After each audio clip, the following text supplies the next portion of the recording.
Hi, I'm Ginger, and I wanted to share about giving. The reason why is because I think people are confused. They are under the idea that you have to give to your local pastor. But the thing of it is that we are to give to the poor. And if your pastor is not giving to the poor in a huge way, then we are not to just throw our money to somebody who's misusing it. So I wanted to share some scriptures so that you can see the Father's heart on this issue.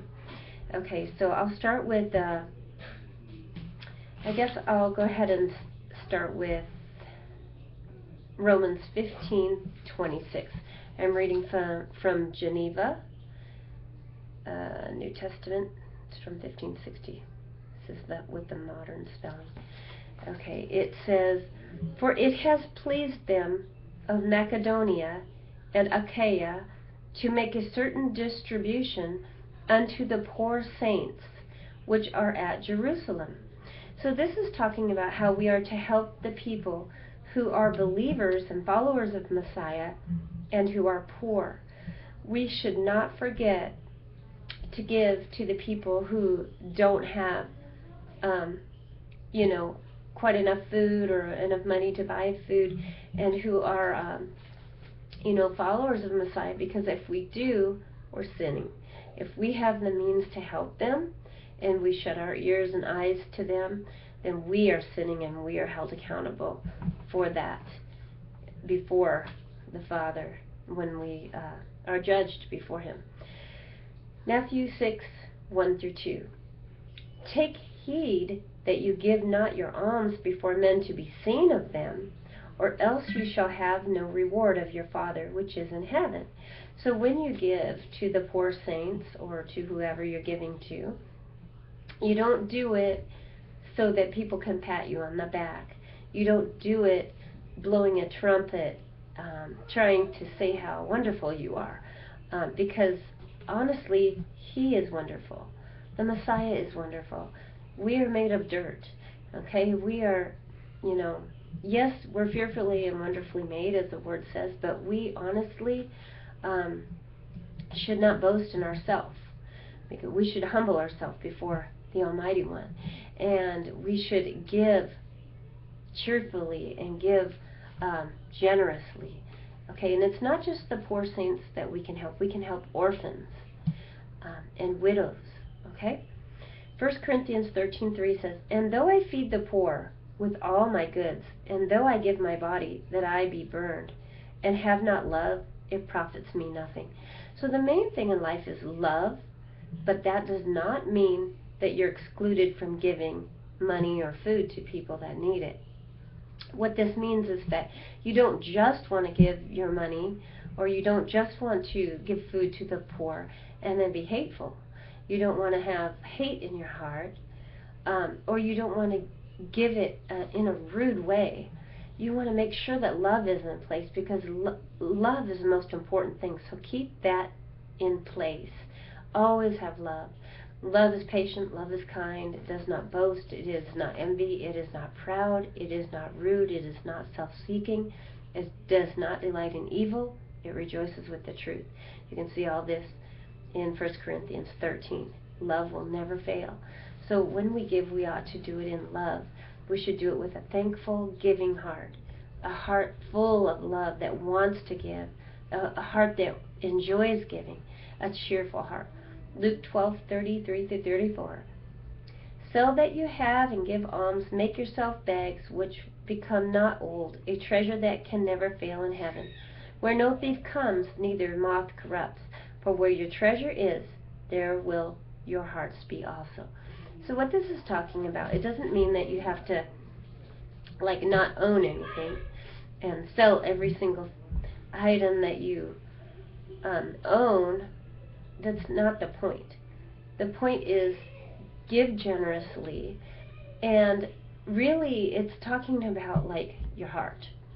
If I was to look in somebody's checkbook, I could kind of see what is meaningful to them, or where their heart is set. if they're spending it all on vacations and ski trips and dining out and clothes, new clothes and new shoes and new handbags and all this, I clearly see that their heart is into things and vacations. But if I looked in somebody's checkbook and I saw that they're giving to the widows and to the orphans and to the poor, to people who need it, even to prison ministries, I would see that they have a big heart to give, right? It doesn't necessarily show me, whether they give it cheerfully or not, because I'm just looking at their checkbook, but clearly I see that they are givers. And most likely, they probably give out of love and a cheerful heart, I'm guessing. But I'm not going to say that everyone is always highly developed in that area. I'm not going to go around and try to figure everyone out. That's Abba Father's job. He knows our hearts. But the point is that I was really making about the checkbook thing was that when we look at somebody's checkbook, and I'm not wanting to see anybody's checkbook, I'm just making a point. When we look at somebody's checkbook, we can see where their heart is. Okay, where your heart is, where your treasure is, there's your heart also. So what you put your money and time into shows what is in your heart. If you like to volunteer at a food bank, it shows us that your heart is to help people. If you like to just constantly go to movies and you constantly go to expensive restaurants and you constantly go to the shopping mall and you're not giving to the poor, obviously your priorities are mixed up. They're out of whack, and it's a sin to overlook the poor. Okay, it says in Matthew 23:23, "Woe be to you, scribes and Pharisees, hypocrites, for you tithe mint and anise and cumin, and leave the weightier matters of the law as judgment and mercy and fidelity. These should you to have done, and not to have left the other." So what this is talking about is, see, the Pharisees and everything, they were so big on tithing. They were so big on, and they tithed their mint and their spices and things. Okay, and they were really boastful about how they tithe, how they gave 10% of their spices and whatnot, and they were just boasting in themselves. And Messiah is telling them how hypocritical they are because they have not been loving, they have not been merciful. And he tells them, you ought to have given, yes, you ought to have definitely given, but more so, and in addition to, you should have had mercy and love and fidelity. These type of things are more important. It's not to say that giving is not important. So anyway, it bothers me that a lot of pastors and preachers and teachers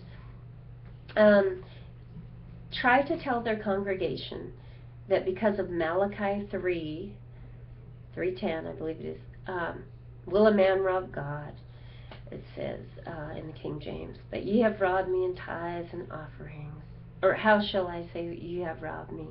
"Ye have robbed me in tithes and offerings."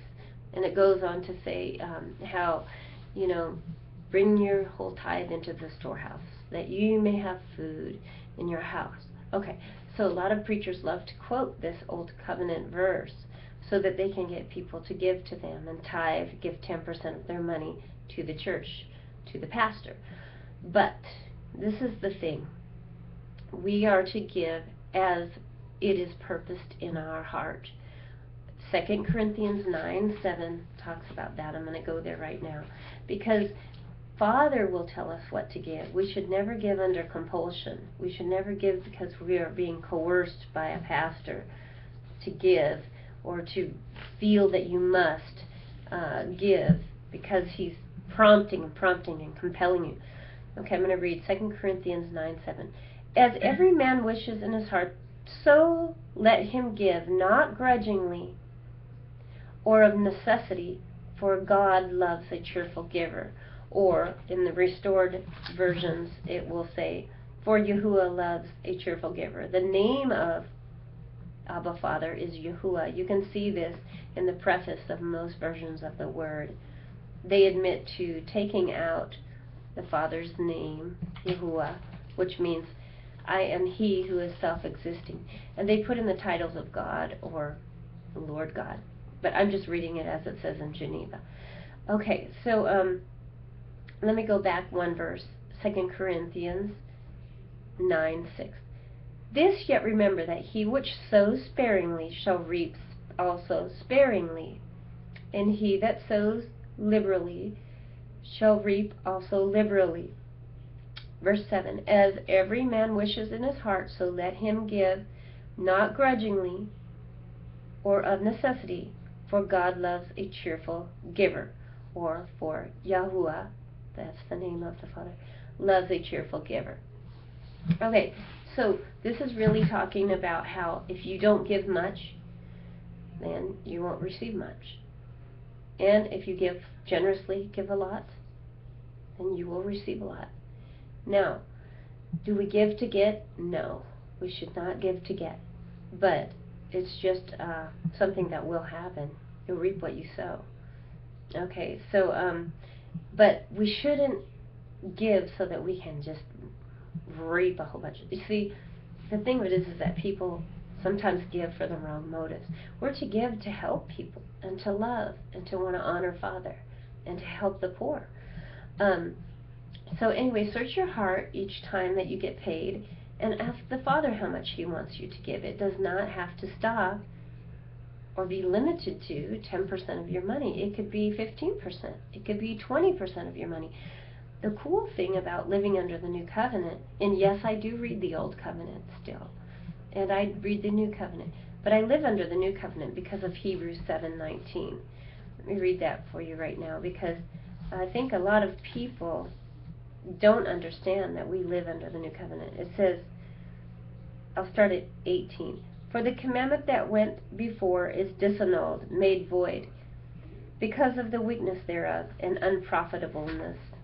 Verse 19. For the law made nothing perfect, but the bringing in of a better hope made perfect, whereby we draw near unto God, or near unto Yahuwah. So what this is talking about is the better testament. Verse 22. By so much as Jesus, or his Hebrew name is Yahusha. The Hebrew name of Messiah, Yahusha, means I am your deliverer. But this version says Jesus, so I'm reading it as it is. By so much as Jesus made a surety of a better testament. Who is made surety of a better testament? The Messiah is. And then if you read in, let's see, here it is, verse 13 of chapter 8, in that he says a New Testament, he has abolished the old. Messiah has abolished the old. Now that which is disannulled, made void, and waxed, became old, is ready to vanish away. So this is why I live under the New Covenant. Okay, so anyway, we are to give cheerfully. So search your heart on payday and ask Him what to give. It doesn't mean that you give so much that you cannot pay your rent. It doesn't mean you give so much that you don't have food on your table for you or your family or your children. You have to, of course, you have to feed your own family, or else you're worse than an infidel. You want to feed your family. You're worse than an unbeliever if you, neglect your own family. Of course you feed yourself and your family and take care of your bills and everything. But what I do is I give it straight off the top. Because what can happen is if you say, oh, well, I'm going to pay all my bills, and I'm going to pay my rent or my mortgage payment, and I'm going to pay all my bills, and I'm going to go to the grocery store. And see, the thing of it is you should already, in my opinion, seek the Father on how much to give and where to give beforehand, before you go to the grocery store and all that. Because what can happen is you go, ooh, all these chocolate chips look good, and oh, look at this, cheesecake, and look at these donuts or whatever, and your children are begging, oh, can we have these juicy juices or whatever, or can we have these little crackers? And pretty soon you're getting a whole cart full of all this stuff that you might not necessarily need. But the point I'm trying to make is that it will be easy to spend it if you wait till the end to give unto the poor. So I would purpose it in your heart to give off the top. Seek Him, seek Father on what He wants you to give. And I would not give to your local church if they do not give to the poor. I believe it's a sin to give your money to the local church if he does not, I say he, there are some, I guess, female pastors out there. If your pastor does not give to the poor, then why would you want to give to him? He is lavish. If he is lavish, you have no business even going to that congregation, because clearly in the Word we're not to be greedy or associate with greedy, lavish people who call themselves a brother or a sister in Messiah. So you should find a ministry that gives to orphans and widows. It says in James that we're to help the orphans. Let me read James 1:27 to you. It's really important to know what pure and undefiled religion is. People don't realize it. They think that, waving their hands at church is pure and undefiled religion. No. If your heart is not into you lifting up your hands before the Father, then it's just a waste of time. He looks at our heart. I'm not saying that you can't lift your hands unto the Father. Of course you can if you're doing it out of the love in your heart. But if you're doing it to be seen by people or to look, then it's wrong if you're doing it for the wrong reasons. But that has nothing to do with pure and undefiled religion. Let's find out what pure and undefiled religion is. James 1:27. Pure religion and undefiled before God, even the Father, is this: to visit the fatherless and widows in their adversity, and to keep himself unspotted of the world. How can you visit the fatherless and widows? What are some ways you can? Well, you can look in your neighborhood and see if there's any children who don't have their father around. Maybe he's in prison, or maybe there's a woman who's raising her children on her own because there's been a divorce or a death. Maybe the dad died or whatever. But look for ways that you can. Maybe the woman is struggling. Maybe she has 3 or 4 children and she's struggling to keep food on the table. Maybe you could go and buy her some bags of groceries. You could pray about it. Or maybe there's someone in your neighborhood who's a widow, a woman who's elderly, who doesn't have much food. Maybe you could bring her some groceries. Or him. There are some male widows too. Okay. Or you could try to find a good ministry that you trust. I trust World Vision. They give, I believe it is 87% to the mission field. And so there's only a small portion that goes for overhead, for their paperwork and for paying the staff that is paid.